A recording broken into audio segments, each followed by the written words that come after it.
വന്ദരായ വൈദിക ശ്രേഷ്ഠരെ, പ്രിയപ്പെട്ട മാധ്യമ സുഹൃത്തുക്കളെ, മലങ്കര ഓർത്തഡോക്സ് സുറിയാനി സഭ അതിന്റെ വൈദികരുടെ നേതൃത്വത്തിൽ 27-ാം തീയതി തിരുവനന്തപുരത്ത് നടത്തുന്ന പ്രതിഷേധ മീറ്റിങ്ങിനെ പറ്റിയും അതോട് ഒപ്പം നടത്തപ്പെടുന്ന പ്രാർത്ഥനാ യജ്ഞത്തെ പറ്റിയും മലങ്കര ഓർത്തഡോക്സ് സുറിയാനി സഭയെ എക്കാലവും വാർത്തകൾ കൊണ്ട് സഹായിച്ചിട്ടുള്ള മാധ്യമ പ്രവർത്തകരോട് പങ്കുവെക്കുവാനാണ് ഈ പത്രസമ്മേളനം വിളിച്ചുകൂട്ടിയിരിക്കുന്നത്. ഈ പത്രസമ്മേളനത്തിന് മുഖ്യ നേതൃത്വം നൽകുന്നത് മലങ്കര ഓർത്തഡോക്സ് സുറിയാനി സഭയുടെ സീനിയർ മെത്രാപ്പോലിത്തന്മാർ ഒരാളും ഇപ്പോൾ മാവേലിക്കര ഭദ്രാസന അധിപനും ഈ പ്രോഗ്രാമിന്റെ മുഖ്യ സംഘാടകനുമായിരിക്കുന്ന അഭിനന്ദനായ പൗലോസ് മാർ പക്കോമിയോസ് മെത്രാപ്പോലിത്ത തിരുമേനിയാണ് ഈ പത്രസമ്മേളനത്തിന് മുഖ്യമായ നേതൃത്വം നൽകുന്നത്. തിരുമേനിയെ വളരെ സ്നേഹപൂർവ്വം ഈ പത്രസമ്മേളനത്തിലേക്ക് സ്വാഗതം ചെയ്യുന്നു.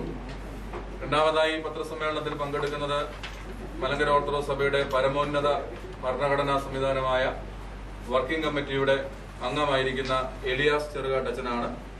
അച്ഛന് ഈ പ്രശ്നബാധിത പ്രദേശങ്ങളിൽ നിന്നുള്ളൊരു വൈദിക ശ്രേഷ്ഠനാണ്. ധാരാളം പീഡനങ്ങളുടെ മധ്യത്തിലൂടെ അച്ഛനും അച്ഛന്റെ ജനങ്ങളും കടന്നു പോകുന്നു എന്നുള്ളത് വസ്തുതയാണ്. പ്രിയപ്പെട്ട അച്ഛനെ ഈ പത്രസമ്മേളനത്തിലേക്ക് സന്തോഷപൂർവ്വം സ്വാഗതം ചെയ്യുന്നു.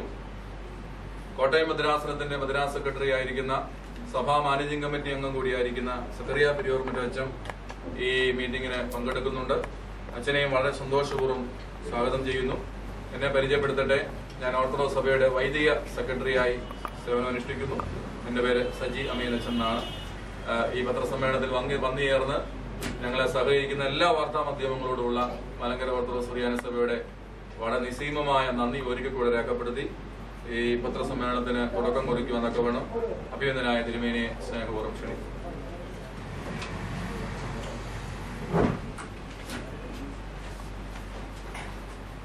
പ്രിയപ്പെട്ട മാധ്യമ പ്രവർത്തകരെ,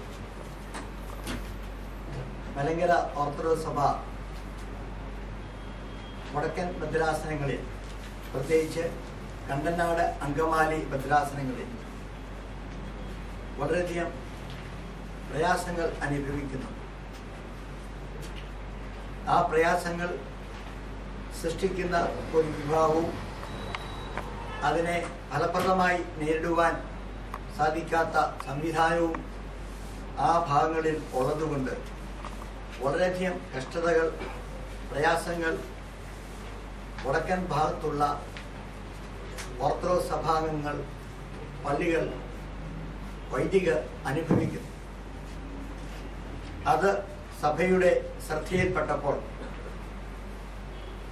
എറണാകുളം ഡിസ്ട്രിക്റ്റിൽ നടക്കുന്ന ഈ പ്രശ്നങ്ങൾ മലങ്കര സഭ ഒന്നായി ഏറ്റെടുക്കണമെന്നും അതിനോട് പ്രതികരിക്കണമെന്നും ഉള്ള ചിന്ത കഴിഞ്ഞ മാനേജിംഗ് കമ്മിറ്റിയിൽ ഉണ്ടാകുകയും അതിനെ എല്ലാവരും അംഗീകരിക്കുകയും ചെയ്തതുകൊണ്ട് പല കർമ്മ പരിപാടികൾ ആവിഷ്കരിച്ചു. ആ ആവിഷ്കരണത്തിന്റെ ആദ്യ ഭാഗമായി ഈ ബുധനാഴ്ച 27-ാം തീയതി തിരുവനന്തപുരത്ത് സെന്റ് ജോർജ് കത്തീഡ്രലിൽ വൈദികർ ഒന്നിച്ചുകൂടുകയും അവിടെ നിന്ന് രക്തസാക്ഷി മണ്ഡപത്തിൽ ചെന്ന് അല്പസമയം അരമണിക്കൂർ അവിടെ പ്രാർത്ഥനാപൂർവ്വം ധർണ നടത്തുകയും ഞങ്ങളുടെ വികാരങ്ങളും അനുഭവങ്ങളും ഞങ്ങളുടെ ചിന്തകളും അവിടെ പ്രകടിപ്പിക്കുകയും പ്രസംഗത്തിൽ കൂടെ അല്ല, ഞങ്ങളുടെ വികാരങ്ങളുടെ ആ ദൈവസന്നിധിയിലും സമൂഹത്തിന് മുമ്പിലും ശ്രദ്ധ ആകർഷിക്കത്തക്കവണ്ണം കൊണ്ടുവരികയും ചെയ്യുക എന്നുള്ള പദ്ധതിയാണ് ആദ്യമായിട്ടുള്ളത്. അവിടെ നിന്ന് തിരിച്ച് തിരുവനന്തപുരം സെന്റ് ജോർജ് കത്തീഡ്രലിൽ തന്നെ വന്ന് അവിടെ ഒരു പ്രതിഷേധ യോഗം കൂടുകയും വേണ്ടപ്പെട്ടവരുമായി ബന്ധപ്പെടുകയും സമൂഹത്തിലെ വിവിധ മേഖലകളുമായി ഞങ്ങളുടെ പ്രയാസങ്ങൾ പങ്കുവെക്കുകയും ചെയ്യുക എന്ന് മാത്രമാണ് ഈ സമ്മേളനത്തിന്റെ ആദ്യ പരിപാടി.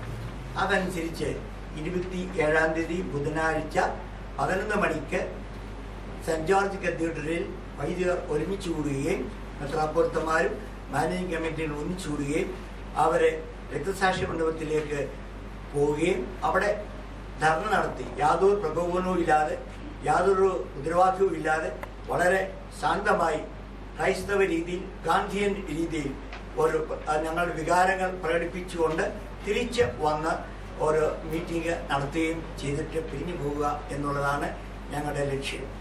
അത് ഞങ്ങളുടെ പ്രധാനപ്പെട്ട ലക്ഷ്യം എന്ന് പറയുന്നത് ഞങ്ങളുടെ പ്രയാസങ്ങൾ സമൂഹത്തിലെ വിവിധ രംഗങ്ങളിൽ പ്രവർത്തിക്കുന്നവർ, വിവിധ മതങ്ങളിൽ പ്രവർത്തിക്കുന്നവർ, വിവിധ മാധ്യമങ്ങളിൽ കൂടി അത് ഒന്ന് പ്രചരിപ്പിക്കുക എന്ന് മാത്രമാണ്.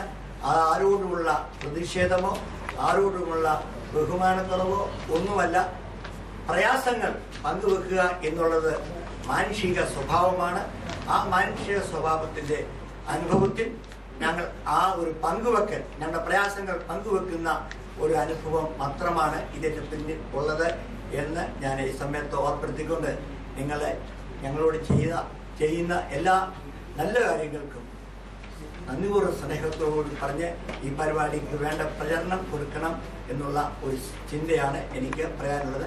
ബാക്കി കാര്യങ്ങൾ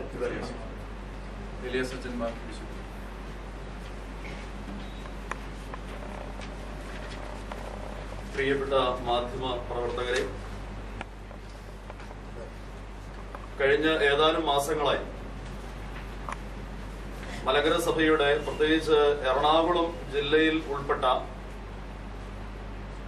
കണ്ടനാട്, ഈസ്റ്റ്, വെസ്റ്റ്, അങ്കമാലി ഭദ്രാസനങ്ങളിലെ പള്ളികൾ കേന്ദ്രീകരിച്ച് നടക്കുന്ന തികച്ചും ജനാധിപത്യ വിരുദ്ധമായ അക്രമ പ്രവർത്തനങ്ങളെ പൊതുസമൂഹത്തിന്റെ മുമ്പിൽ കൊണ്ടുവരേണ്ടതും ഈ അക്രമ പ്രവർത്തനങ്ങളെ ചെറുക്കേണ്ടതും സാമാന്യ നീതിയും അതുപോലെ തന്നെ നീതിന്യായ വ്യവസ്ഥ നിലനിൽക്കുന്ന ഒരു രാജ്യത്ത് ജീവിക്കുന്ന പൗരന്മാരെന്ന നിലയിൽ അതൊരു ഉത്തരവാദിത്വവും കൂടെയാണ് എന്ന ബോധ്യത്തിലാണ് മലങ്കര സഭ ചില കർമ്മ പരിപാടികൾക്ക് രൂപം കൊടുത്തിട്ടുള്ളത്.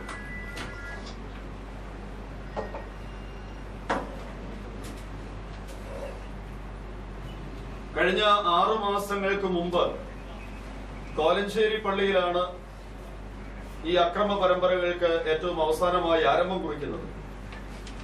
കോലഞ്ചേരി പള്ളി പൂർണ്ണമായി മലങ്കര സഭയുടെ ഭരണഘടനാ പ്രകാരം ഭരിക്കപ്പെടേണ്ടതും പൂർണ്ണമായി മലങ്കര സഭയുടെ വൈദികരായി ശുശ്രൂഷിക്കപ്പെടേണ്ടതുമാണ് എന്ന് ബഹുമാനപ്പെട്ട ഹൈക്കോടതിയിൽ നിന്ന് തന്നെ ഒരു ഉത്തരവുണ്ടായ പശ്ചാത്തലത്തിൽ ആ കോടതി ഉത്തരവ് നടപ്പാക്കി കിട്ടുവാനുള്ള ധാർമ്മികമായിരിക്കുന്ന ഉത്തരവാദിത്വം, അവകാശം മലങ്കര സഭയ്ക്കുണ്ട് എന്ന ബോധ്യത്തിലാണ് അത് ഇവിടുത്തെ സർക്കാരിനോടും പ്രത്യേകിച്ച് എറണാകുളം ജില്ലാ ഭരണകൂടത്തോട് ആവശ്യപ്പെട്ടത്. എന്നാൽ കോടതി വിധിയിലൂടെ ന്യായമായി പുറത്തുപോയ യാക്കോബായ സഭാംഗങ്ങൾ സഭാ നേതൃത്വത്തിലുള്ള ശ്രേഷ്ഠ കാതോലിക്കായുടെ നേതൃത്വത്തിൽ ദേവാലയത്തിന് മുമ്പിൽ സമര പരിപാടികൾ ആരംഭിച്ച പശ്ചാത്തലത്തിൽ കോടതി വിധി അട്ടിമറിക്കപ്പെടുന്ന ഒരു സാഹചര്യം ഉണ്ടായി. പരിശുദ്ധ കാതോലിക്ക ബാവ തിരുമേനിയുടെ നേതൃത്വത്തിൽ അവിടെ അതിനെതിരെ ഒരു ഉപവാസ യജ്ഞം നടക്കുകയുണ്ടായി. ആ നിരാഹാര പ്രാർത്ഥനാ യജ്ഞം അവസാനിപ്പിച്ചത് ബഹുമാനപ്പെട്ട മുഖ്യമന്ത്രിയുടെയും ആഭ്യന്തരമന്ത്രിയുടെയും എറണാകുളം ജില്ലാ കളക്ടറുടെയും എല്ലാം നേതൃത്വത്തിൽ നടന്ന ഒരു ചർച്ചയിൽ രൂപപ്പെട്ട ഒരു ധാരണയുടെ വെളിച്ചത്തിലാണ്. ആ ധാരണ പ്രകാരം 15 ദിവസത്തിനുള്ളിൽ ഒരു സമവായം ഉണ്ടാവുകയും അങ്ങനെ ഉണ്ടാകുന്നില്ലെങ്കിൽ കോടതി വിധി നടപ്പാക്കി തരികയും ചെയ്യുമെന്നായിരുന്നു. എന്നാൽ 15 ദിവസവും അല്ല, ഏതാനും മാസങ്ങൾ പിന്നിട്ടിട്ടും ഇതുവരെ ആ ഒരു ധാരണ പ്രകാരമുള്ള കോടതി വിധിയുടെ നടത്തിപ്പ് സാധ്യമായിട്ടില്ല. സർക്കാരിന്റെ അനാസ്ഥ അലംഭാവമാണെന്ന് ഞങ്ങൾ പറയുന്നില്ല. തീർച്ചയായിട്ടും സർക്കാർ സമവായത്തിലൂടെ ആ പ്രശ്നം പരിഹരിക്കാനുള്ള ശ്രമം നടത്തിയതാണ്. പല വട്ടങ്ങളിൽ ഇരുവിഭാഗത്തെയും കൂട്ടിയുള്ള ചർച്ചകൾ നടന്നതാണ്. എന്നാൽ മലങ്കര സഭയുടെ മുമ്പിൽ വയ്ക്കുന്ന ധാരണകളൊക്കെ അംഗീകരിക്കാൻ മലങ്കര സഭ തയ്യാറായപ്പോഴും യാക്കോബായ സഭാ വിഭാഗം അതിൽ നിന്നെല്ലാം തെന്നിമാറി ചർച്ചകൾ പരാജയപ്പെടുത്തുകയായിരുന്നു. അതുകൊണ്ട് തന്നെ ഇന്നും കോലഞ്ചേരി പള്ളി കോടതി വിധി നടപ്പാകാതെ അടഞ്ഞു കിടക്കുകയാണ്. ഏത് കോടതി വിധി ഉണ്ടായാലും അത് നടപ്പാക്കിയെടുക്കാൻ തക്കവണ്ണമുള്ള ഒരു സംവിധാനം, അല്ലെങ്കിൽ ആ കോടതി വിധി പ്രകാരം വളരെ കൃത്യമായി പ്രവർത്തിക്കുന്ന ഒരു സംവിധാനം ഇവിടെ ഇല്ല എന്ന് ബോധ്യപ്പെട്ടത് കൊണ്ടായിരിക്കാം ഈ ഒരു അക്രമ പരമ്പര തുടർന്ന് മറ്റു പള്ളികളിലേക്ക് വ്യാപിപ്പിക്കുകയായിരുന്നു. കഴിഞ്ഞ അനേക വർഷങ്ങളായി മലങ്കര സഭയുടെ വൈദികർ ശുശ്രൂഷ നടത്തുന്ന ദേവാലയങ്ങളിലേക്കാണ് ഈ അക്രമ പരമ്പരകൾ തുടർന്ന് അരങ്ങേറിയത്. വെട്ടിത്തറ മാർ മീഖായേൽ പള്ളി, മണ്ണത്തൂർ സെന്റ് ജോർജ് പള്ളി, ഏറ്റവും അവസാനമായി മാമലശ്ശേരി മാർ മീഖായേൽ പള്ളി. ഈ പള്ളികളെല്ലാം മലങ്കര സഭയുടെ വൈദികർ ശുശ്രൂഷ നടത്തിയിരുന്ന പള്ളികളാണ്. എന്നാൽ അവിടെയെല്ലാം യാക്കോബായ സഭയുടെ നേതൃത്വത്തിൽ പോറ്റിപ്പുലർത്തുന്ന ഒരു സംഘം ഗുണ്ടകളുടെ നേതൃത്വത്തിൽ കയ്യേറ്റം നടത്തി ഈ പള്ളികളെല്ലാം അടച്ചുപൂട്ടുന്ന സാഹചര്യമുണ്ടായി. തീർച്ചയായിട്ടും ഇത് പ്രതികരിക്കപ്പെടേണ്ടതും പൊതുസമൂഹത്തെ ഈ ഒരു യാഥാർത്ഥ്യത്തെ ബോധ്യപ്പെടുത്തി കൊടുക്കേണ്ടതുമാണ്. ഈ സഭയുടെ സ്വന്തം കുഞ്ഞാട് മുഖ്യമന്ത്രി ആയിരിക്കുന്ന ഒരു സ്ഥലത്ത് നിങ്ങൾക്ക് കോടതി വിധി നടപ്പാക്കി കിട്ടുന്നില്ല എന്ന് പറയാൻ നിങ്ങൾക്ക് എങ്ങനെ ഇത് തോന്നും? ഇവിടെ മുഖ്യമന്ത്രി സഭയുടെ പുത്രനാണോ അല്ലയോ എന്നുള്ളതല്ല ഞങ്ങളുടെ പ്രശ്നം. ഞങ്ങളെ സംബന്ധിച്ചിടത്തോളം അദ്ദേഹത്തെ കുറിച്ച് ഞങ്ങൾക്ക് അഭിമാനമുണ്ട്, സഭയുടെ ഒരു പുത്രൻ എന്ന നിലയിൽ. പക്ഷേ മുഖ്യമന്ത്രി സഭയുടെ പുത്രനായതുകൊണ്ട് ഓർത്തഡോക്സ് സഭയുടെ ന്യായമായ അവകാശങ്ങൾ ചോദിക്കാൻ പാടില്ല, അത് ഈ മാധ്യമ പ്രവർത്തകരോട് പങ്കുവെക്കാൻ പാടില്ലെന്ന് പറയാൻ പറ്റില്ലല്ലോ. അല്ല, ഇത്രയും കാലമായിട്ട് കോടതി വിധി നടപ്പാക്കി കിട്ടുന്നില്ലല്ലോ. കോടതി വിധി നടപ്പാക്കി കിട്ടണ്ടേ? തീർച്ചയായും അതാണ് ഇപ്പൊ പറഞ്ഞത്. തീർച്ചയായിട്ടും കോടതി വിധി പോലും നടപ്പാക്കാൻ നിങ്ങളുടെ മുഖ്യമന്ത്രിക്ക് എന്തുകൊണ്ട് കഴിയുന്നില്ല? അല്ല, അത് മുഖ്യമന്ത്രി എന്ന് പറയുന്ന ഒരു വ്യക്തിയുടെ മാത്രം ഒരു കാര്യമല്ല എന്ന് ഞങ്ങൾ കരുതുന്നില്ല. തീർച്ചയായിട്ടും നിങ്ങൾ പങ്കുവയ്ക്കുന്ന ഈ വികാരം തന്നെയാണ് ഞങ്ങൾ തിരിച്ചു പങ്കുവയ്ക്കുന്നത്. ഞങ്ങളെ സംബന്ധിച്ചിടത്തോളം ഇവിടെ മുഖ്യമന്ത്രി ആരാണെന്നുള്ളതോ അധികാരത്തിലിരിക്കുന്നവരാരാണെന്നുള്ളതോ അല്ല. ഞങ്ങൾക്ക് നീതിന്യായ കോടതിയിൽ നിന്ന് നടപ്പായി കിട്ടിയിട്ടുള്ള ന്യായമായ അവകാശങ്ങൾ സംരക്ഷിക്കപ്പെടണം എന്നുള്ളതാണ്. അത് സംരക്ഷിക്കപ്പെടുന്നില്ല എന്നുള്ളതാണ് ഞങ്ങൾ നിങ്ങളുടെ മുമ്പിൽ പറയുന്നത്. അതിന് നിങ്ങൾക്ക് അതിനോട് പ്രതികരിക്കാനുള്ള ഒരുപാട് അവസരങ്ങൾ കിട്ടിയിട്ട് പോലും, അതായത് പിറവം തെരഞ്ഞെടുപ്പിൽ പോലും നിങ്ങൾ അവസാനമായപ്പോൾ കാലുമാറിക്കണം.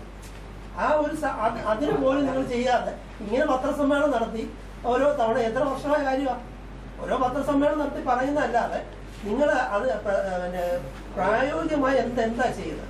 അതൊരു സഭ എന്നൊരു സംവിധാനത്തിൽ നിന്നുകൊണ്ടാണ് നാം അതിനോട് പോരാടുന്നത്. തീർച്ചയായിട്ടും സഭ എന്ന സംവിധാനവും ഇപ്പോൾ വിഭാവനം ചെയ്യുന്ന രാഷ്ട്രീയ പാർട്ടി എന്ന വിഭാവനം രണ്ടും രണ്ടാണ്, രണ്ട് എൻറ്റിറ്റിയാണ്.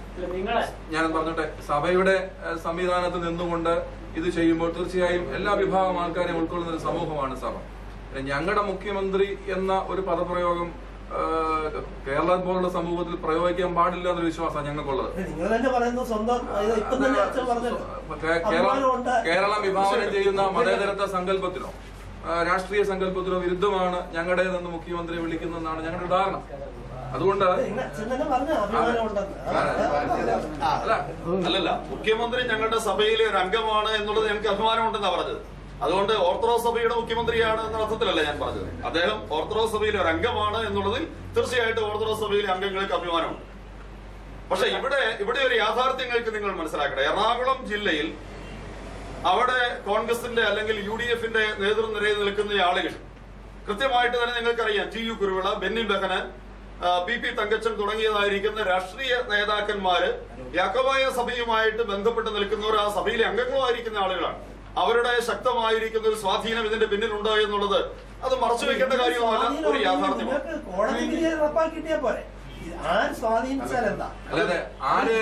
നിയമപരമാണ് നിങ്ങളുടേതാണ്, നിയമപരമായി നിങ്ങൾക്ക് അവകാശപ്പെട്ടതാണെങ്കിൽ അത് കിട്ടണമല്ലോ. അതാ ഇവിടെ ഉന്നയിക്കപ്പെടുന്ന അടിസ്ഥാനപരമായ പ്രശ്നം, കാതലായ വിഷയം അതാണ്. ഇതിവിടെ സൂചിപ്പിച്ച പോലെ ഇവിടെ വരുന്ന ഒരു പ്രശ്നം, എന്റെ അപ്പന് നോബൽ സമ്മാനം കിട്ടുമ്പോൾ എനിക്ക് സന്തോഷമുണ്ട്. തീർച്ചയായിട്ടും ആ സന്തോഷം മലങ്കര സഭയ്ക്കുമുണ്ട്. പക്ഷെ എന്റെ അപ്പന് നോബൽ സമ്മാനം കിട്ടിയെന്ന് പറഞ്ഞ് ഞാൻ വീട്ടിൽ കയറണ്ട എന്ന് പറയുമ്പോൾ അപ്പന്റെ നോബൽ സമ്മാനം അല്ലല്ലോ വിഷയം. ആ ഒരു പ്രശ്നം ഇവിടെ ഉണ്ട്. അതുകൊണ്ട് മലങ്കര ഓർത്തഡോക്സ് സഭയ്ക്ക് നീതി ലഭിക്കുന്നില്ല എന്നുള്ളത് അത് കേരളം ആര് ഭരിക്കുന്നു എന്നതല്ല പ്രശ്നം. കേരളം ഇനി മുമ്പ് ആര് ഭരിച്ചെന്നോ ഇപ്പൊ ആര് ഭരിക്കുന്നോ നാളെ ആര് ഭരിക്കുന്നോ അല്ല സഭയുടെ പ്രശ്നം. സഭയുടെ അടിസ്ഥാന പ്രശ്നം അത് ഇപ്പം തുടങ്ങിയതല്ല. കഴിഞ്ഞ കാലഘട്ടങ്ങളിൽ ഞങ്ങൾ ഈ വിഷയങ്ങൾ ഉന്നയിച്ചിട്ടുണ്ട്, ഇപ്പോഴും ഉന്നയിക്കുന്നുണ്ട്. പക്ഷെ ഇവിടെ കേരളം ഭരിക്കുന്ന ആളുടെ സഭ പറഞ്ഞോ ജാതി പറഞ്ഞോ ഒരു വിലപേശലിന് ഓർത്തഡോക്സ് സഭ തയ്യാറല്ല. ഓർത്തഡോക്സ് സഭ അങ്ങനെ സങ്കുചിതമായ ഒരു മനോഭാവം വെച്ചു പുലർത്തുന്നതല്ല. കേരളത്തിന്റെ രാഷ്ട്രീയ കാലാവസ്ഥയിൽ ഒരാളെ ജാതി തിരിച്ചും മതം തിരിച്ചും വിലപേശുന്നത് കേരള രാഷ്ട്രീയത്തിനോ കേരള പൊതുസമൂഹത്തിനോ ശരിയല്ലെന്ന കാഴ്ചപ്പാടാണ് സഭ ഉയർത്തിപ്പിടിക്കുന്നത്.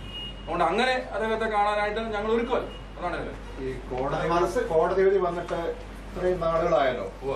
ഈ വിധി നടപ്പാക്കി തരുന്നത് എക്സിക്യൂട്ടീവ് ചെയ്യേണ്ട ഗവൺമെന്റ് ആണല്ലോ. ആ കാര്യത്തിൽ സർക്കാരിന് പോരായ്മ വന്നിട്ടുണ്ട് എന്ന് പിതാവ് കരുതുന്നുണ്ടോ? ഉണ്ട്. സർക്കാരിന് പോരായ്മ വന്നിട്ടുണ്ട്.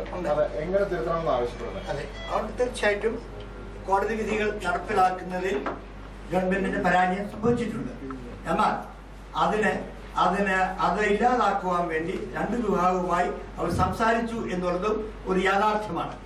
അതുകൊണ്ട് ആ പ്രശ്നം പരിഹരിക്കത്തക്കവണ്ണം ശക്തമായ ഒരു നിലപാടിലേക്ക് ജനങ്ങളും സമൂഹവും മാധ്യമങ്ങളും ഗവൺമെന്റും ഞങ്ങളും വരണം എന്നുള്ള ചിന്ത മറ്റുള്ളവർക്ക് കൊടുക്കുന്നതിന് വേണ്ടിയുള്ള ഒരു കർമ്മ പരിപാടിയാണ് ഞങ്ങൾ ആഘോഷിച്ചിരിക്കുന്നത്. അല്ലാതെ ഇത് മാറ്റി യാതൊരു വിധത്തിലുള്ള, നിങ്ങൾ പറഞ്ഞത് ശരിയാണ്, ഞങ്ങൾക്ക് നിയമം നിഷേധിക്കപ്പെട്ടിട്ടുണ്ട്. ഞങ്ങൾ നിയമം നിഷേധിക്കപ്പെടുമ്പോൾ ഗാന്ധിയൻ മാർഗത്തിൽ കൂടിയാണ് അത് വീണ്ടെടുക്കാൻ ശ്രമിക്കുന്നത്. ഒരു പക്ഷേ ഈ പറഞ്ഞതുപോലെ പല കാര്യങ്ങളിലും ഞങ്ങൾ കുറച്ച് മര്യാദ അനുസരിച്ച് പ്രവർത്തിക്കുന്നത് കൊണ്ട് ഞങ്ങൾക്ക് ചില പ്രയാസങ്ങളൊക്കെ വന്നു കാണും.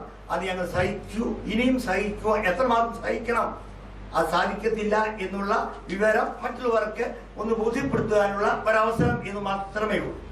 ആ കൂട്ടത്തിൽ ഒന്നാണ് പിറവം. സൂചിപ്പിച്ച ആ കൂട്ടത്തിൽ പറ്റിപ്പോയ ഒന്നാണ്. കോലഞ്ചേരി പള്ളി പ്രശ്നം പരിഹരിക്കുന്നതിന് വേണ്ടി സർക്കാർ മധ്യസ്ഥ ശ്രമങ്ങൾ നടത്തി. അതിനകത്ത് എന്ത് ഓഫറാണ് വെച്ചിരുന്നതെന്ന് പറയാം? അതൊക്കെ തന്നെ, അതൊക്കെ ഗവൺമെന്റുമായിട്ട് നടത്തപ്പെടുന്ന ഇതിൽ പറയുന്ന ഒന്നാണ്. അത് ഇപ്പോൾ ഞാൻ മനസ്സിലാക്കുന്നത്, ലേറ്റസ്റ്റ് ആയിട്ട് മനസ്സിലാക്കുന്ന ഒരു പദ്ധതി എന്ന് പറയുന്നത്, അതിന് ഒരു കോർട്ട് ഒരു തീരുമാനം ഉണ്ടാകത്തക്കവണ്ണം ഒരു അപ്പീല് ഉണ്ട്. അതിന്റെ വാദങ്ങൾ കഴിഞ്ഞു, ഉടൻ തന്നെ അതിന് വിധി വരും. ആ വിധി അനുസരിച്ച് കാര്യങ്ങൾ നീക്കാനുള്ള സാവകാശം രണ്ടു കൂട്ടർക്കും ലഭിക്കും. അതുകൊണ്ട് ഗവൺമെന്റിന് ഇമ്മീഡിയറ്റ് ആയിട്ട് കോലഞ്ചേരിയിൽ ഒരു കാര്യം ചെയ്യാനായിട്ട് പ്രയാസമുണ്ട്. കാരണം ഹൈക്കോടതിയിൽ നിന്ന് വരുന്ന ഒരു അപ്പീലിന്റെ വിധി ഉടനെ ഉണ്ടാകും. ആ വിധി എന്താണേലും ഞങ്ങൾ സ്വീകരിക്കും, അത് മറ്റുള്ളവർ സ്വീകരിക്കും. അതൊന്നും ഇവിടെ പ്രശ്നമല്ല. ചർച്ച തീർച്ചയായിട്ടും ഗവൺമെന്റ് പ്രതിനിധികളുമായിട്ട് നടന്നൊരു കാര്യമാണ്. അത് തീർച്ചയായിട്ടും വെളിപ്പെടുത്താൻ, കാരണം അത് ഒരു തീരുമാനമായി കഴിഞ്ഞൊരു കാര്യമല്ല. അപ്പൊ അതുകൊണ്ട് തന്നെ അത് വെളിപ്പെടുത്താൻ പറ്റുന്ന ഒരു കാര്യമാണ്. 20 പ്രാവശ്യം ഇതിനെ സംബന്ധിച്ച് ചർച്ചകൾ നടന്നു. ആ ചർച്ചകളിൽ പല നെഗോസിയേഷൻസും നടന്നിട്ടുണ്ടെന്നുള്ള വസ്തുതയാണ്. തീരുമാനമാകാത്തൊരു കാര്യം പറ്റി സഭയുടെ ഔദ്യോഗിക ഘട്ടങ്ങളിൽ നിന്നുകൊണ്ട് പറയാൻ ഞങ്ങൾ കഴിയും. ആ ചോദ്യം ചോദിച്ചാൽ ഞങ്ങൾ നിസ്സഹായരാണ്. തീരുമാനമായിട്ടില്ല, അയാൾ പറയാമായിരുന്നു. വാർത്താസമ്മേളനത്തിൽ പറഞ്ഞത് എന്ത് വിട്ടുവീഴ്ചയ്ക്കും തയ്യാറാണ് യാക്കോബായ സഭ. സഭാമക്കളുടെ വിഷമം ഉണ്ടാകുന്ന കൂടി വിട്ടുവീഴ്ചയ്ക്ക് തയ്യാറായി സഭാതർക്ക ദിവ്യമായി പരിഹരിക്കാൻ യാക്കോബായ സഭ ഒരുക്കമാണെന്ന് യാക്കോബായ സഭയുടെ ബാബ വാർത്താസമ്മേളനത്തിൽ പറയുന്നത്. എന്താണ് ഇതിനകത്ത് ഓർത്തഡോക്സ് സഭയുടെ ഒരു നിലപാട്? വിട്ടുവീഴ്ചകൾക്ക്, അതായത് വിട്ടുവീഴ്ചയ്ക്ക് രണ്ടു കൂട്ടർ തയ്യാറായെങ്കിൽ മാത്രമേ പ്രശ്നം പരിഹരിക്കപ്പെടുകയുള്ളൂ. അത് എന്തായിരിക്കും യാക്കോബായ ഓർത്തഡോക്സ് സഭയുടെ നിലപാട്? ഇത് പത്രസമ്മേളനം നടത്തി ഏത് കാര്യവും പറയുവാൻ വളരെ എളുപ്പമുള്ള കാര്യമാണ്. പക്ഷേ ഈ കഴിഞ്ഞ കോലഞ്ചേരി പള്ളി പ്രശ്നവുമായിട്ട് ബന്ധപ്പെട്ട് അച്ഛൻ ഓർമ്മപ്പെടുത്തിയതുപോലെ 20ഓളം പ്രാവശ്യം ചർച്ചയ്ക്ക് വിളിച്ചതാണ്. ഓരോ പ്രാവശ്യവും ചർച്ച കഴിഞ്ഞ് മടങ്ങി പോകുമ്പോൾ പാത്രികീസ് വിഭാഗം, യാക്കോബായ സഭാ വിഭാഗം ഉന്നയിക്കുന്ന പുതിയ ഡിമാൻഡുകൾ ഗവൺമെന്റ് ഓർത്തഡോക്സ് സഭയ്ക്ക് മുമ്പിൽ വെക്കുകയും അടുത്ത പ്രാവശ്യം ചർച്ചയ്ക്ക് ചെല്ലുന്നതിന് മുമ്പ് തന്നെ അത് അംഗീകരിക്കാൻ ഓർത്തഡോക്സ് സഭ സന്നദ്ധമാവുകയും ചെയ്ത സാഹചര്യം ഉള്ളത്. പക്ഷേ കൂടുതൽ ഡിമാൻഡുകളുമായിട്ട് യാക്കോബായ സഭ മുമ്പോട്ട് പോയപ്പോഴാണ് ഈ ചർച്ച ഒരറ്റത്തും എത്താതെ ഇടയ്ക്ക് വെച്ച് നിർത്തേണ്ടതായിട്ട് വന്നു. 27-ാം തീയതി തുടക്കമാണ്. ശേഷം എന്തോ പരിപാടി? 27-ാം തീയതി തുടക്കമാണല്ലോ. 27-ാം തീയതി കൂടുന്ന മീറ്റിംഗ് എന്ന് പറയുന്നത് സഭയിലെ വിവിധ ഭദ്രാസനങ്ങളിൽ നിന്നുള്ള വൈദിക പ്രതിനിധികളാണ്. ഈ മീറ്റിംഗ് ആണ് തുടർന്നുള്ള ഞങ്ങളുടെ കർമ്മ പരിപാടിക്ക് ആവിഷ്കരണം കൊടുത്ത ക്രീംലേ. അതുകൊണ്ട് എല്ലാ ഭദ്രാസനങ്ങളും ഡെലിഗേറ്റ്സ് ആണ് അതിൽ പങ്കെടുക്കുന്നത്. അത് തിരുവനന്തപുരത്ത് വെച്ച് തന്നെ നമ്മൾ അത് കൂടി തെക്കും വടക്കും ഇല്ലാതെ മലങ്കര സഭ ഈ വിഷയം ഏറ്റെടുക്കുകയാണ്. സാധാരണഗതിയിൽ ഇവിടെ ഒരു ഭക്ഷണമുണ്ട്. എറണാകുളം ജില്ല, പത്തനംതിട്ട ജില്ല, അങ്ങനെ ഒരു ജില്ല തിരിച്ച് സഭയുടെ പ്രശ്നങ്ങളെ കാണുന്നതിൽ സഭയ്ക്ക് പ്രതിഷേധമുണ്ട്. ഈ സഭയുടെ കേസ് ഏത് രീതിയിലാണ് ഇപ്പൊ അതിന്റെ അന്വേഷണം എങ്ങനെയാണെന്ന് പറയാൻ പറ്റും? മലങ്കര മലങ്കര വർഗീസ് വധം ഇപ്പോ CBI അന്വേഷിച്ചുകൊണ്ടിരിക്കുന്ന ഒരു സാഹചര്യമാണ്. നിങ്ങൾക്കും അറിയാവുന്ന കാര്യമാണ്. അതിന്റെ അന്വേഷണവുമായിട്ട് ബന്ധപ്പെട്ട റിപ്പോർട്ടുകൾ അതാ സമയത്ത് തന്നെ എറണാകുളം ജില്ലാ കോടതിയിൽ സബ്മിറ്റ് ചെയ്യുന്നുണ്ട്. അന്വേഷണം ഇത് പൂർത്തിയായിട്ടില്ല. ഞങ്ങൾ മനസ്സിലാക്കുന്ന ആ തരത്തിൽ തന്നെയാണ്. അന്വേഷണം ഇപ്പോൾ നടന്നുകൊണ്ടിരിക്കുന്നു. അതിന്റെ പൂർണ്ണമായ അന്വേഷണത്തിന്റെ റിപ്പോർട്ട് ഇതുവരെ സബ്മിറ്റ് ചെയ്തിട്ടില്ല എന്നുള്ളതാണ്. ഈ യാക്കോബായ സഭയുടെ ഇന്നലെ ഒരു തിരുമേനിയുടെ നേതൃത്വത്തിലുണ്ടായിരുന്നല്ലോ, അദ്ദേഹത്തിന് വധഭീഷണി ഉണ്ടെന്ന് വെച്ചിട്ടുണ്ട്. എങ്ങനെയാണ് തീർച്ചയായിട്ടും അത് യാക്കോബായ സഭയുടെ ഒരു ആഭ്യന്തര കാര്യമാണ്.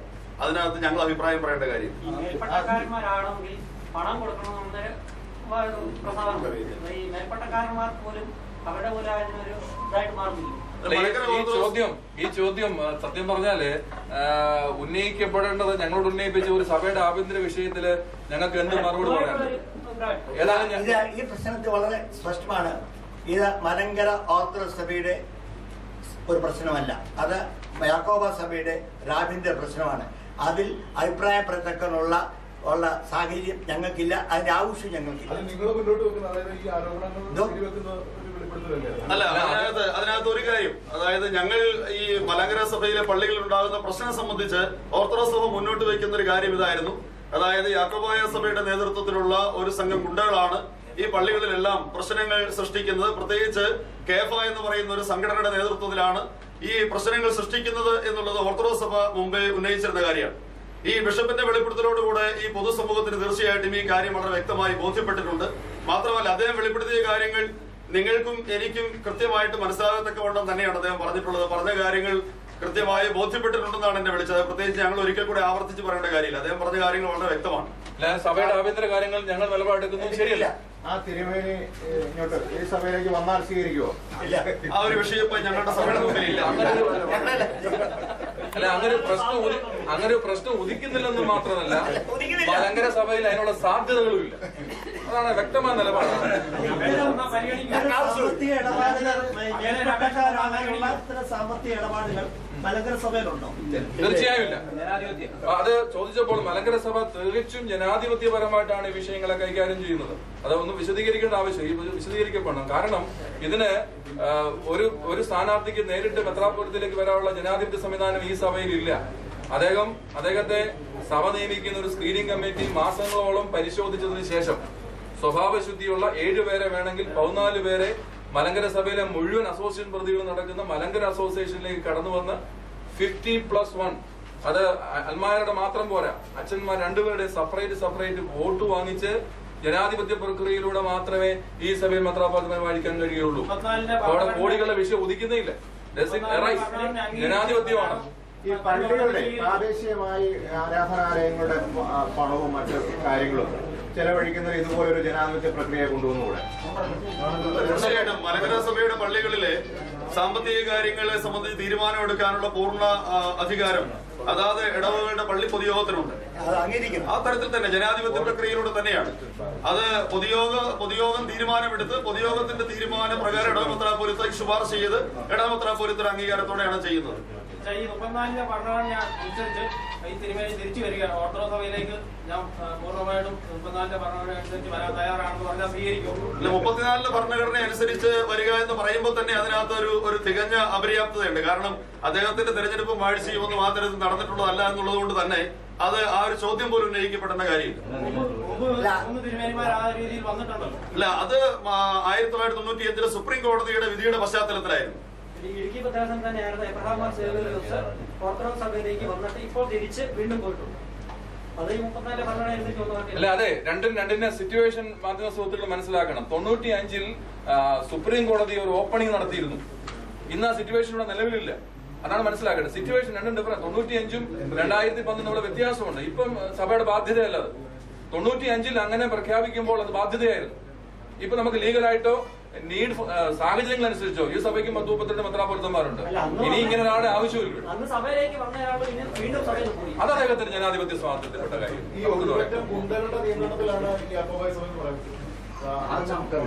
യാക്കോബായ സഭയുടെ നേതൃത്വത്തിൽ നടക്കുന്ന ഈ അക്രമ പ്രവർത്തനങ്ങൾക്ക് നേതൃത്വം കൊടുക്കുന്നത് കേഫ എന്ന് പറയുന്ന ഈ അക്രമ സംഘടനയുടെ നേതൃത്വത്തിലാണ്. ഇതൊക്കെ നിയന്ത്രിക്കേണ്ടത് സർക്കാരല്ലേ? സംശയമില്ലാത്ത കാര്യം. ചെയ്യുന്നുണ്ടോ? അത് ചെയ്യേണ്ട കാര്യമാണ്. ഈ ഒരു വെളിപ്പെടുത്തലോടെ അത് സർക്കാരിന് ഇതിനകത്ത് കൃത്യമായിട്ട് നിലപാടെടുക്കാം. കാര്യങ്ങളൊക്കെ ഈ ഗുണ്ടകൾ കൈയടക്കുക എന്ന് പറഞ്ഞാൽ അത് ഗവൺമെന്റ് ഏറ്റവും വലിയ പരാജയമല്ലേ? അതെ, ഗവൺമെന്റ് അത് സംബന്ധിച്ച് കൃത്യമായിട്ട് ഇവിടെ ഗവൺമെന്റിന് ഒരു പോളിസി ആയിട്ട് എപ്പോഴും ഗവൺമെന്റ് പറഞ്ഞിട്ടുള്ളൊരു കാര്യം, നിലവിലുള്ള ഈ സംവിധാനങ്ങളിൽ പള്ളികളിൽ സ്റ്റാറ്റസ് കോ മെയിൻറ്റെയിൻ ചെയ്യും. ഏതെങ്കിലും ഒരു സമവായം ഉദ്യോഗസ്ഥന്റെ മുമ്പിൽ ഉണ്ടാവുകയോ അല്ലെങ്കിൽ കോടതിയിൽ നിന്ന് ഉത്തരവുണ്ടാവുകയോ ചെയ്താൽ മാത്രമേ ആ ഒരു സ്റ്റാറ്റസ് കോ എന്ന് പറയുന്ന സംവിധാനത്തിന് മാറ്റം വരികയുള്ളൂ എന്നുള്ളതാണ് ഗവൺമെന്റ് പോളിസി എന്നാണ് അറിയിച്ചിട്ടുള്ളത്.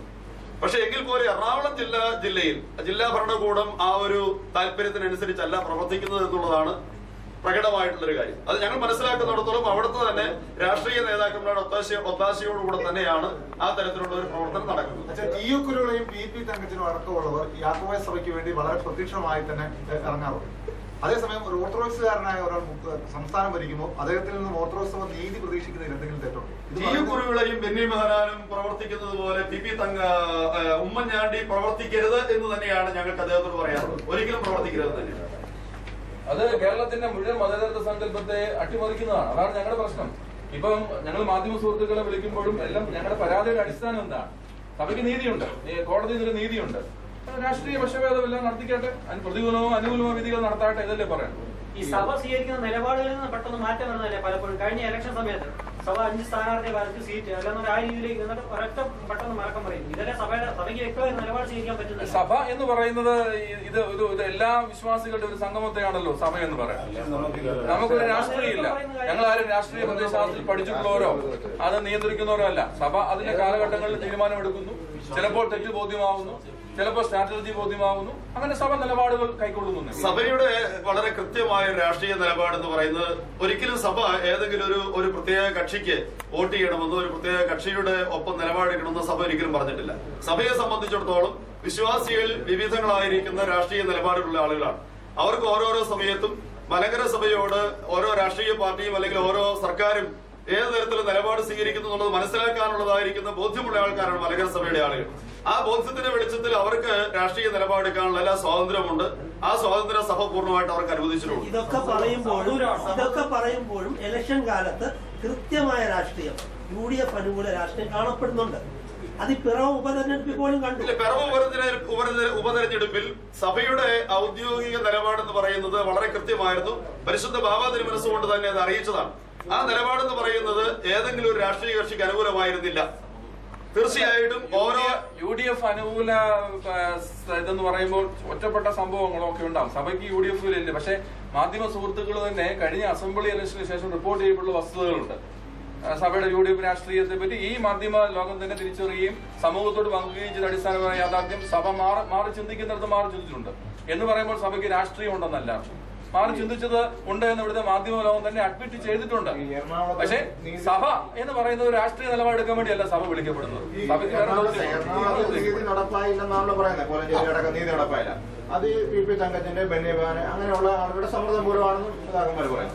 അപ്പോൾ അങ്ങനെയുള്ള സമ്മർദ്ദത്തിന് ഈ ഗവൺമെന്റോ അല്ലെങ്കിൽ ഉമ്മൻചാണ്ടിയെ പോലെ ഒരു മുഖ്യമന്ത്രിയോ കീഴടങ്ങാവോ ശരിക്കും? അത് അദ്ദേഹത്തിന് തെറ്റല്ലേ? അത് ഉമ്മൻചാണ്ടിയെന്നോ അല്ലെങ്കിൽ ഇപ്പോൾ നിലവിലിരിക്കുന്ന ഗവൺമെന്റ് എന്നല്ല, ഒരു സർക്കാരുകളും നിയമം നടപ്പാക്കുന്ന കാര്യത്തിൽ ഏതെങ്കിലും സമ്മർദ്ദങ്ങൾക്ക് വിധേയമാകാൻ പാടില്ല എന്നുള്ളത് തന്നെയാണ് ഞങ്ങളുടെ നിലപാട്. അത് ഇപ്പോഴത്തെ മുഖ്യമന്ത്രിയുടെ കഴിവുകേടല്ലേ? അതെന്താ ആണോ? അല്ല, ഞാൻ പറഞ്ഞത് ഇവിടെ മുഖ്യമന്ത്രിയുടെ കഴിവുകേടെന്നുള്ളതിനേക്കാൾ ഉപരിയായി തീർച്ചയായിട്ടും നടപ്പാക്കി തരുന്നതിൽ സർക്കാരിന്റെ ഭാഗത്ത് നിന്ന് വീഴ്ച ഉണ്ടായിട്ടുണ്ട് എന്നുള്ളത് വ്യക്തമാണ്. അല്ല, അത് തുറന്നു പറയാൻ നിങ്ങൾ പഠിക്കുന്നുണ്ടോ എന്നുള്ളതാണ്. തുറന്ന് ഞങ്ങൾ പഠിച്ചിട്ടില്ല. ഞങ്ങൾ പറയണ സമയത്ത് മാധ്യമങ്ങളിലുള്ള പറയുന്നത് നേരിട്ട് പറയാനുള്ള ധൈര്യം ഞങ്ങൾക്കുണ്ട്. അല്ല, ഈ പി.പി. തങ്കച്ചൻ ഇപ്പോൾ നമ്മൾ ജനാധിപത്യപരമായി നോക്കുമ്പോൾ പി.പി. തങ്കച്ചൻ ഒരു ജനപ്രതി അല്ല. അദ്ദേഹത്തിന്റെ സമ്മർദ്ദത്തിന് വഴങ്ങി കേരളത്തിലെ ഇത്രയും സുതാര്യമായി ഭരണം നടത്തുന്ന ഒരു മുഖ്യമന്ത്രി നിങ്ങൾക്ക് അത് പി.പി. തങ്കച്ചൻ ഒരു ജനപ്രതിനിധിയല്ല എന്ന് പറയുമ്പോഴും താങ്കൾക്കറിയാം ഇപ്പോൾ ഭരിക്കുന്ന UDF എന്ന് പറയുന്ന സംവിധാനത്തിന് നേതൃത്വം കൊടുക്കുന്നയാൾ അദ്ദേഹമാണ്. അപ്പൊ അത്തരം സംവിധാനം കീഴ്പ്പെട്ടാണോ ഈ ഗവൺമെന്റ്? കീഴ്പ്പെട്ടെന്നുള്ളതല്ല. പക്ഷെ ഇവിടെ എറണാകുളം ജില്ലയെ സംബന്ധിച്ചിടത്തോളം എറണാകുളം ജില്ലയിൽ ഈ പ്രശ്നങ്ങൾ പരിഹരിക്കുന്നതിൽ തടസ്സമായി മുമ്പിൽ നിൽക്കുന്നത് യാക്കോബായ സഭയിലെ അംഗങ്ങളായി പ്രത്യേകിച്ച് എറണാകുളം ജില്ലയുമായിട്ട് ബന്ധപ്പെട്ട് നിൽക്കുന്ന ജനപ്രതിനിധികളും അല്ലാത്തവരുമായ രാഷ്ട്രീയ നേതാക്കന്മാരുടെ ഇടപെടൽ കൊണ്ടാണ്. പള്ളിയൊക്കെ പോയാലും വേണ്ടില്ല, നമ്മുടെ മുന്നേ പറഞ്ഞതുപോലെ മുഖ്യമന്ത്രി ആയാലും അഭിമാനം കൊള്ളുന്നു. അപ്പൊ ആ മുഖ്യമന്ത്രിക്ക് ഒരു വേദന ഉണ്ടാവരുത് എന്നാണോ സഭ? ഒരിക്കലും ഇല്ല. മുഖ്യമന്ത്രിയുടെ വേദനയും സഭയുടെ പ്രശ്നവും രണ്ടും രണ്ടാണ്. മുഖ്യമന്ത്രിയുടെ വേദനയും സഭയുടെ വിഷയവും രണ്ടായിട്ടില്ല. വെളിപ്പെടുത്തലിനെ കുറിച്ച് വെളിപ്പെടുത്തലിൽ സർക്കാർ ഇടപെടണമെന്ന് ഉദ്ദേശിക്കുന്നത് ആ വെളിപ്പെടുത്തലിന്റെ അടിസ്ഥാനത്തിൽ കേസെടുത്ത് അന്വേഷിക്കണം എന്നുള്ളതാണ് ഉദ്ദേശിക്കുന്നത്. ഏത് വെളിപ്പെടുത്തൽ? സർക്കാർ ഇന്നലത്തെ കാര്യത്തിലാണോ? തിരുമേനിയുടെ വെളിപ്പെടുത്തലുമായിട്ട് ബന്ധപ്പെട്ട കാര്യങ്ങളിൽ ഞങ്ങൾക്കൊരു അഭിപ്രായം പറയാനില്ല. ഞാൻ പറഞ്ഞ കാര്യം ഒറ്റ കാര്യമുള്ളൂ. അതായത് ഇവിടുത്തെ ഈ സഭയുടെ നേതൃത്വത്തിൽ നടക്കുന്ന ഗുണ്ടാ പ്രവർത്തനങ്ങൾക്കെതിരെ തീർച്ചയായിട്ടും വ്യക്തമായൊരു നിലപാട്. ഇത് ഒരു ഗുണ്ടാ പ്രവർത്തനത്തിന്റെ ഇവിടെ ഭാഗമായിട്ടാണ് ഈ പള്ളികളിൽ അക്രമം നടക്കുന്നത് എന്നുള്ളത് വളരെ വ്യക്തമായ ഒരു സാഹചര്യത്തിൽ അതിനെതിരെ സർക്കാർ തീർച്ചയായിട്ടും ശക്തമായ നിലപാടുകൾ ഉണ്ടാകണം. കുറ്റവാളികളെ കണ്ടെത്തണം. അവർക്കെതിരെ നടപടിയെടുക്കാനായിട്ട് സർക്കാർ തയ്യാറാണ്. ഗൗരവമുള്ളതല്ലേ? വധഭീഷണി ഉണ്ടെന്നൊരു വൈദികൻ പറയുന്ന വെളിപ്പെടുത്തൽ അല്ലാതെ അത് പൊതുസമൂഹം വിലയിരുത്തേണ്ടതാണ്. ഓർത്തഡോക്സ് സഭയല്ല അത് വിലയിരുത്തേണ്ടത്.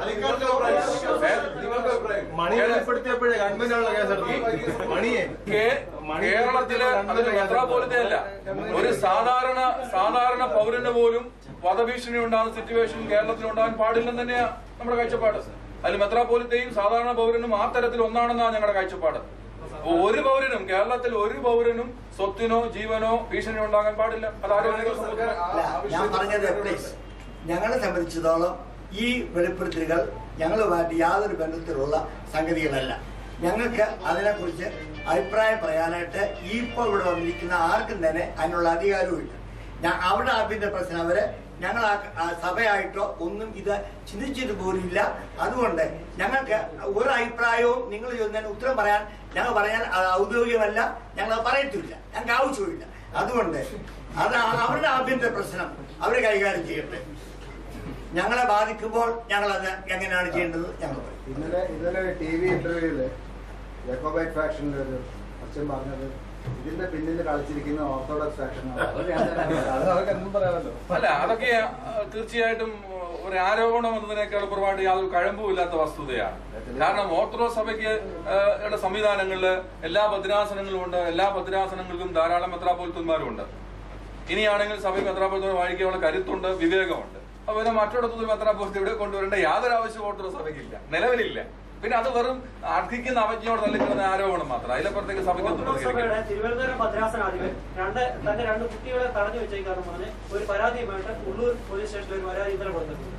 അത് സംബന്ധിച്ച് സഭയ്ക്ക് ഔദ്യോഗികമായ വിശദീകരണമുണ്ട്. കാരണം ഇത് ഒരു മെത്രാപ്പോലിത്ത എന്ന നിലയിൽ ഒരു മനുഷ്യ സ്നേഹം കൂടിയാണ് മെത്രാപ്പോലിത്ത. അതിന് കൃത്യമായി ആ പെൺകുട്ടികളെ വിളിച്ചുകൊണ്ടുള്ള പത്രസമ്മേളനം ഇന്നലെ തിരുവനന്തപുരത്ത് നടക്കുകയും പെൺകുട്ടികൾ തന്നെ നേരിട്ട് മാധ്യമങ്ങൾ വെളിപ്പെടുത്തുകയും ചെയ്തു. ഒരു രണ്ടാനമ്മയുടെ ക്രൂരമായ പീഡനം കൊണ്ട് വീട് വിട്ടുപോയ രണ്ട് പെൺകുട്ടികളെ, നിസ്സഹായകരായ രണ്ട് പെൺകുട്ടികളെ, കേരളം എപ്പോഴും സ്ത്രീകളെ പറ്റി വളരെ ആകാംക്ഷപ്പെടുന്നവരില്ല, രണ്ട് പെൺകുട്ടികളെ സഹായിച്ച ഒരു മെത്രാപ്പോലിത്തയുടെ കാരുണ്യത്തെ തെറ്റിദ്ധരിച്ചെങ്കിൽ ഞങ്ങൾക്ക് അതിനെപ്പറ്റി പറയാനില്ല. പക്ഷെ അത് കൃത്യമാണ്. ആ പെൺകുട്ടികൾ മാധ്യമങ്ങൾ വെളിപ്പെടുത്തിയിട്ടുണ്ട്, ഇവിടെയുണ്ട്, പത്രമാധ്യമങ്ങൾ വെളിപ്പെടുത്തിയിട്ടുണ്ട്. അല്ല, അതിന്റെ യാഥാർത്ഥ്യം തീർച്ചയായിട്ടും മാധ്യമങ്ങൾ പുറത്തു കൊണ്ടുവരേണ്ടത് തന്നെയാണ്. കാരണം ഒരു മെത്രാപ്പോലിത്തയെ ബോധപൂർവ്വം അപമാനിക്കാനുള്ള ഒരു ശ്രമം നടക്കുമ്പോൾ അത് തീർച്ചയായിട്ടും മാധ്യമങ്ങൾ അത് തിരിച്ചറിയുകയും അത് വെളിച്ചത്ത് കൊണ്ടുവരികയും ചെയ്യേണ്ട ഒരു കാര്യമാണ്. ഇതിന്റെ പിന്നിലുള്ള യാഥാർത്ഥ്യം എന്താണ്? ഒരാളെ MBBS പഠിപ്പിക്കുന്നു, ഒരാളെ ഫാർമസി കോളേജിൽ ജോലി ചെയ്യുന്നു. പിന്നെ വീട്ടിൽ കയറാൻ വയ്യാത്തതുകൊണ്ട് സഭയുടെ ഒരു സ്ഥാപനം നിർത്തി എന്ന് പറയുന്ന അപരാധമാണെന്ന് മാധ്യമങ്ങൾ പറഞ്ഞു. നാളെ ഇതുപോലുള്ള ആളുകൾ തെരുവിൽ കിടന്ന് അലയത്തേ ഉള്ളൂ. ആ പെൺകുട്ടികൾ താമസിക്കുന്ന സഭയുടെ സ്ഥാപനത്തിലല്ല, മെഡിക്കൽ കോളേജിന്റെ ഹോസ്റ്റലിലാണ് മൂത്ത കുട്ടി താമസിക്കുന്നത്. ഇളയ കുട്ടി അവൾ പഠിക്കുന്ന ഫാർമസി കോളേജിന്റെ ഹോസ്റ്റലിലാണ് താമസിക്കുന്നത്. ഈ ഇരുകൂട്ടരും വിട്ടുവീഴ്ചയ്ക്ക് തയ്യാറായില്ലെങ്കിൽ പ്രശ്നം